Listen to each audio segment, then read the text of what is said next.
माँ, ये राधिका है, तुम्हारी बहू। राधिका गांव में हॉस्पिटल में नर्स का काम करती है। बस हम दोनों में दोस्ती हो गई और हमने शादी कर ली। राधिका, माँ के पैर छू। अरे चल हट नालायक।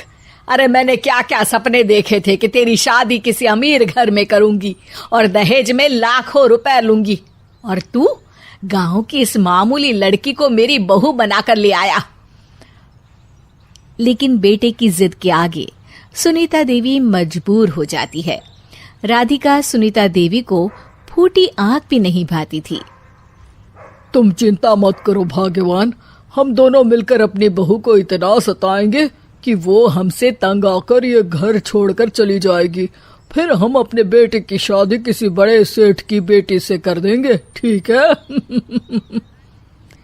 अगले दिन सुनीता देवी अपने बेटे का कमरा साफ कर रही होती है। तभी बहू के सामान में उसे एक बड़ी बड़ी मूंछों वाले आदमी की तस्वीर दिखाई देती है और उसके कंधे पर एक बड़ी सी बंदूक टंगी होती है। तस्वीर के नीचे लिखा होता है डाकू मंगल सिंह। ये किसकी तस्वीर है बहू? ये मेरे पिताजी की तस्वीर है। बस फिर क्या था। ये सुनते ही सुनीता देवी के हाथ पैर कांपने लगते हैं। वो भागती हुई सीधा अपने पति के कमरे में जाती है। अरे गजब हो गया जी, गजब। अरे क्या हो गया भाग्यवान? हमारी बहू एक मशहूर डाकू मंगल सिंह की बेटी है। हे भगवान, अब क्या होगा? क्या कहा? डाकू मंगल सिंह? अरे मर गए रे। सुना है वो तो बड़ा ही खतरनाक डाकू है, मारता ज्यादा है गिनता कम है। लोग पुलिस वाले भी उसके नाम से कांपते हैं। अरे सुना है वो तो हर हफ्ते 2-4 लोगों का ऊपर का टिकट कटवा ही देता है। हे भगवान, अब हम क्या करेंगे? ये हमारे नालायक बेटे ने कैसी मुसीबत हमारे गले बांध दी। हाँ वो तो है, अगर हमने बहू को जरा भी तकलीफ दी तो उसका बाप मंगल सिंह हमें गोली से उड़ा देगा। अब जो मैं कहता हूँ उसे ध्यान से सुनो। तुम बहू से बिल्कुल घर के काम मत करवाना, और ध्यान रहे उसे किसी प्रकार की तकलीफ नहीं होनी चाहिए, समझ गई ना? और ऐसा ही होता है। अगले दिन सुनीता देवी रसोई में खाना बना रही होती है कि तभी, ये क्या माँ जी, मेरे रहते आप खाना बना रही हैं? चलिए हटिए, मैं खाना बना देती हूँ। अरे नहीं नहीं बहू, तू यहाँ क्यों आ गई?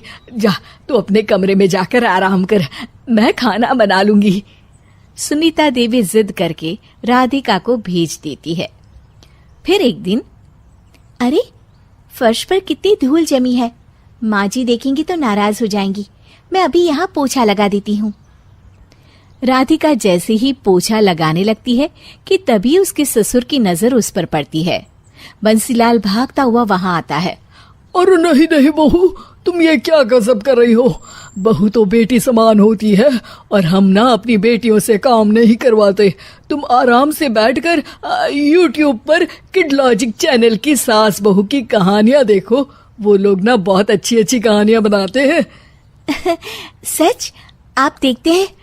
अरे मैं तो रोज देखता हूँ।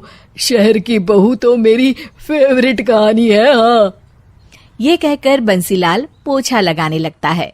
इस तरह राधिका के सास ससुर सारा दिन उसकी खुशामद में लगे रहते हैं और उसे किसी महारानी की तरह रखते थे। कैसा लगा बहू? पिज्जा टेस्टी तो है ना? अच्छा, मीठे में क्या खाओगी बोलो तो? माँ जी, मुझे तो काजू कतली बहुत पसंद है और उसके बाद 1 गिलास लस्सी मिल जाए तो मजा आ जाएगा। ये सुनते ही सुनीता देवी अपने पति को कोहनी मारते हुए कहती है, अरे सुना नहीं बहू क्या मांग रही है?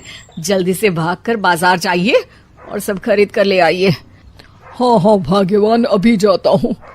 राधिका की तो 5 उंगलियां घी में थी। वो तो अपने ससुराल में मजे कर रही थी। दूसरी तरफ राधिका की सास उसके लिए कभी नई साड़ी खरीद लाती तो कभी उसके लिए नए गहने बनवा देती। फिर एक दिन डाकू मंगल सिंह अपनी बेटी राधिका से मिलने अपने आदमियों के साथ आता है।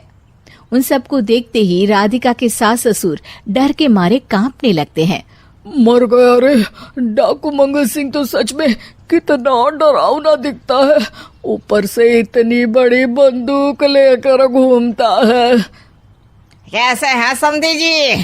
क्या हुआ? आप इतना घबरा क्यों रहे हैं? और आपको इतना पसीना क्यों आ रहा है? आपकी तबीयत तो ठीक है ना? जी अभी तक तो ठीक है, पर लगता है बहुत जल्द खराब होने वाली है। क्या कहा आपने? जी जी कुछ नहीं, बताइए बताइए कैसे आना हुआ। दरअसल आज आपके शहर में हमारी नाटंकी मंडली का प्रोग्राम है, तो इसी बहाने सोचा बेटी का ससुराल भी देखता चलूं। ये सुनते ही राधिका के सास ससुर हैरान हो जाते हैं। क्या कहा? आप नौटंकी में काम करते हैं? हाँ माँ जी, पिताजी डाकू की एक्टिंग बहुत अच्छी करते हैं, उन्हें तो कई अवार्ड भी मिल चुके हैं। और ये बंदूक, ये तो असली लगती है। तभी राधिका के पिताजी अपनी नकली मूंछ निकालते हुए कहते हैं, इस मूंछ की तरह यह बंदूक भी नकली है। ये तो छर्रे वाली बंदूक है, इससे तो मैंने आज तक चिड़िया भी नहीं मारी। और खोदा पहाड़ निकला चूहा, इसका बाप तो मामूली नौटंकी वाला निकला, और हम इससे डर कर बहू की नौकरों की तरह सेवा कर रहे थे। आपने सही कहा जी, इसके पीछे मेरे कितने पैसे खर्च हो गए, और काम कर करके मेरी तो कमर टूट गई सो अलग। अरे बहू, तूने अपने पिताजी के बारे में हमें पहले क्यों नहीं बताया? राधिका मुस्कुराते हुए कहती है, आपने तो कभी पूछा ही नहीं ना माँ जी।